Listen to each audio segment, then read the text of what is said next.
খুলনা প্রকৌশল ও প্রযুক্তি বিশ্ববিদ্যালয় থেকে সরাসরি যোগ দিচ্ছেন মামুন রেজা। মামুন, বর্তমানে কি পরিস্থিতি দেখছেন সেখানে?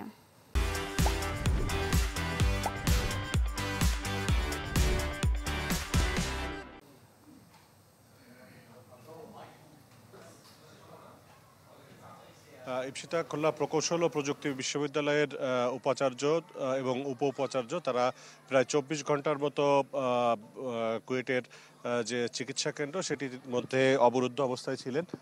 কিছু সময় আগে উপাচার্য, উপ উপাচার্য এবং ছাত্র বিষয়ক পরিচালক তাদেরকে শিক্ষার্থীরা একটি প্রেস ব্রিফিং এর মাধ্যমে বর্জন করে এবং তারা বলেছেন যে এই ৩টি পদে নতুন নিয়োগের জন্য তারা প্রধান উপদেষ্টা এবং শিক্ষা উপদেষ্টার বরাবর লিখিত আবেদন করবেন আজ।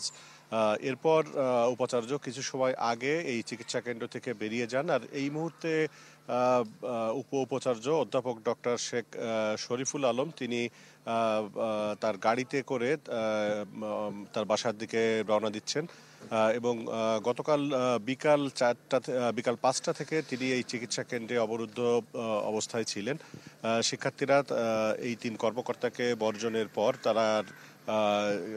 তারা বেরিয়ে যেতে পারবেন বলে ঘোষণা দেওয়ার পর একে একে উপাচার্য এবং উপ উপাচার্য এখান থেকে বেরিয়ে গেলেন। আর শিক্ষার্থীরা এখনো ক্যাম্পাসে রয়েছেন। তারা বলেছেন যে তাদের যে ৬ দফা দাবি, সেই ৬ দফা দাবি পুরোপুরি পূরণ না হওয়া পর্যন্ত তারা তাদের এই আন্দোলন কর্মসূচি চালিয়ে যাবেন।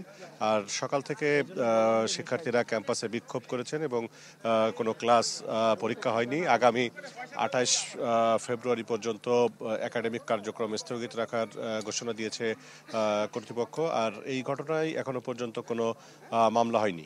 ইপসিতা। মামুন, ধন্যবাদ আপনাকে।